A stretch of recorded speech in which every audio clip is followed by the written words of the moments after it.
Salam, kembali lagi dengan saya, Najwa.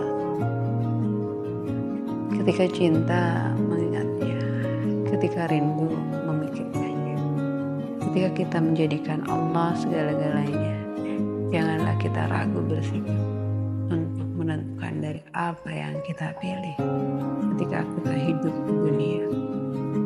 Ketika di sebuah tema sebelumnya saya berbicara tentang saya juga bimbang, tidak tahu bagaimana cara bersikap melihat fenomena di sekitar tentang perempuan. Sebenarnya bagaimana sikap perempuan untuk misalkan bagaimana bisa menjadi perempuan yang taat Allah. Ya, orientasi hidup saya pikir hanya Allah saja. Gitu. Ketika apa yang dilakukan perempuan itu semuanya karena Allah, gitu kan, kayak gitu. Sanggupkah kita sebagai seorang perempuan melakukan segalanya karena Allah, bukan untuk diri atau yang lainnya, gitu kan, seperti itu. Jangan pernah ada ragu ketika kita bersikap, jangan pernah ada bimbang ketika kita memilih, gitu kan, kayak gitu. Karena ketika ada ragu dan bimbang, itu adalah sebuah bumerang dalam diri yang akan menjerumuskan manusia ke sebuah kesalahan. Wallahu a'lam, itu hanya sekedar sudut pandang. Ketika jangan sampai ada ragu di dalam diri ketika kita memilih sikap ataupun keyakinan atau apapun itu yang kita harus lakukan, kayak gitu. Kalau saya misalkan melihat fenomena misalkan perempuan sekarang yang misalkan banyak bekerja di luaran, gitu kan, dan misalkan sependapat dengan paham emansipasi, itu adalah pilihan personal, gitu kan, kayak gitu. Saya tidak bisa mempengaruhi untuk misalkan orang lain mengikuti apa yang saya lakukan dalam tanda kutip yang menjadi idealisme atau keyakinan saya sebagai seorang perempuan. Saya pernah misalkan berpendapat atau misalkan berkata bahwa saya ingin menjadi seorang perempuan seperti halnya Siti Maryam ketika berdiam diri di rumah di mihrab untuk mengingat Allah.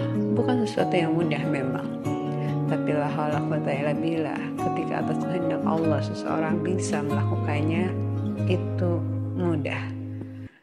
Mengingat Allah selalu dan selamanya ketika atas kehendak Allah itu bisa, itu sangat mudah. Ya, untuk seorang perempuan, gitu kan, akan ada jalan ketika ingin menjadi seperti. Ada dukungan misalkan dari suami ketika sudah menikah, dari seorang ayah ketika misalkan belum menikah, dari seorang ibu, gitu kan, kayak gitu, dari banyak orang yang ketika atas kehendak Allah mereka mendukung kita, gitu, kayak gitu. Dan ketika misalkan tidak ada dukungan pun, kita di situ harus berjuang dong, ya, menyatakan keyakinan kita bahwa ini loh yang saya yakini sebagai seorang perempuan, ini loh yang harus saya lakukan sebagai seorang perempuan.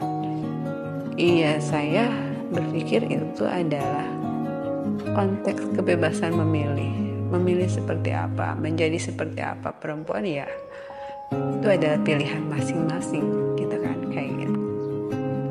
Kalau misalkan saya pahami dari misalkan fenomena atau misalkan hukum-hukum atau misalkan ayat demi ayat yang membahas tentang perempuan, begitu banyak aturan untuk perempuan, gitu kan, kayak gitu. Ketika keluar rumah harus menggunakan hijab, gitu kan, kayak gitu. Tidak bebas misalkan seperti seorang laki-laki. Ketika misalkan perempuan keluar harus dengan muhrimnya, tidak boleh sendiri, seperti itu. Dan ketika misalkan keluar, perempuan menurut saya harus memiliki tujuan yang jelas. Dan ketika kita harus menancapkan misalkan niat dalam diri bahwa ketika misalkan saya melakukan ini karena Allah, bukan hanya untuk sekedar uh, bersenang-senang atau apapun itu kayak gitu. Iya, saya pikir ketika seorang perempuan melakukan itu, Masya Allah, itu akan terjaga dari banyak fitnah yang terjadi di luaran sana gitu kan, kayak gitu.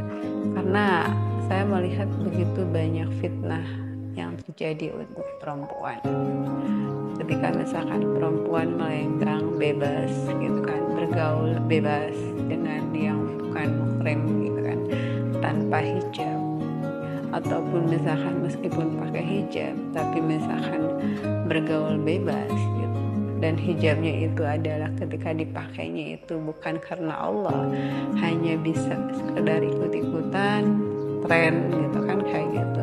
Itu yang tidak boleh gitu kan, kayak gitu.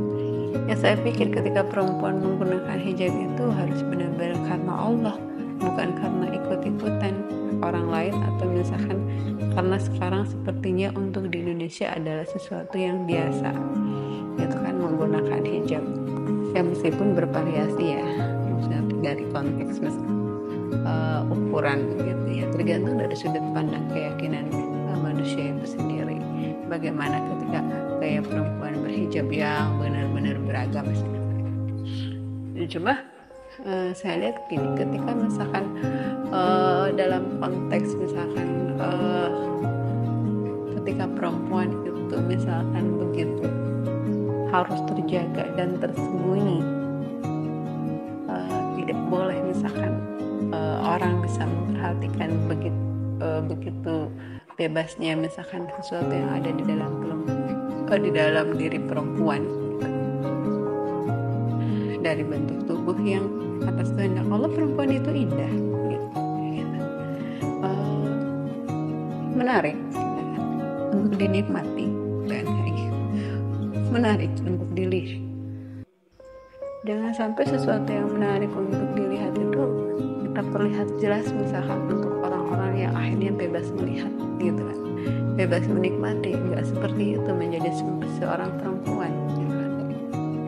Ya saya sih hanya misalkan mengomentari bagaimana ketika misalkan perempuan zaman dahulu di zaman Rasulullah yang jahiliyah misalkan lebih keberdan dan seperti apa, akhirnya misalkan ya atas kehendak Allah ketika Rasulullah ada aturan perempuan berhijab gitu kan, kayak gitu ya. Itu juga untuk orang-orang yang yakin gitu kan, kayak gitu.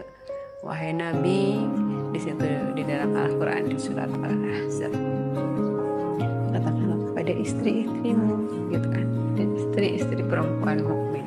Ya, untuk istri-istri Nabi dan istri-istri orang mukmin gitu kan, untuk orang-orang yang yakin melakukannya, tidak ada paksaan gitu kan. Seperti halnya misalkan apapun, tidak ada paksaan. Manusia boleh memilih kok ketika yakin dengan aturan Allah akan hukum, tapi ketika tidak yakin itu adalah pilihan, dan semuanya dipertanggungjawabkan di hadapan Allah masing-masing itu dan apa yang dilakukan itu gitu kan, kayak gitu. Karena apapun itu yang kita lakukan, kita bertanggungjawabkan semuanya di hadapan Allah. Jangan lupa itu kan, kayak gitu. Mau orang yang yakin atau tidak ke Allah, dalam konteks misalkan mau orang yang yakin itu orang mukmin, ketika yang tidak yakin itu bisa misalkan istilahnya adalah orang-orang yang istilah zaman sekarang ngomongnya ateis gitu kan, tidak meyakini adanya Allah gitu kan, kayak gitu. Tapi dalam konteks misalkan sesuatu yang ada dibahas bahwa semuanya adalah makhluk ciptaan Allah, ketika orang itu yakin atau tidak kepada Allah, semuanya bertanggung jawab di hadapan Allah dari apa yang dilakukannya, dari apa yang diyakininya. Semuanya tidak bisa lari dari perhitungan Allah gitu kan, kayak gitu. Dari apapun itu, baik untuk orang-orang yang yakin atau sebaliknya. Wallahu a'lam. Jadi saya pikir gini, ketika misalkan orang membicarakan banyak hal tentang begitu banyak kebebasan, orang membicarakan begitu misalkan banyak hal tentang apapun itu yang ketika sudut pandangnya manusia itu bebas melakukan hal apapun ketika hidup di dunia. Iya, bebas, tapi selanjutnya manusia bertanggung jawab di hadapan Allah, siapapun itu. Karena ingatlah, ketika semua manusia itu berasal dari manusia yang satu, yaitu Nabi Adam. Itu kehendak Allah buat manusia. Manusia tidak bisa lari dari itu. Manusia tidak bisa misalkan keluar dari. Iya kan? Manusia benar-benar di situ harus memilih untuk menjadi seseorang yang yakin atau tidak, gitu kan, kayak gitu. Wallahu a'lam. Ketika yakin, bersiap untuk aturannya. Ketika tidak yakin, bersiap bebas di kehidupannya. Seperti itu. Wallahu a'lam. Ketika hidup adalah pilihan, tapi pilihan yang ada di hadapan sebenarnya hanya satu menurut saya, yaitu taat kepada Allah, tidak selainnya. Wallahu a'lam. La haula wa la quwwata illa billah.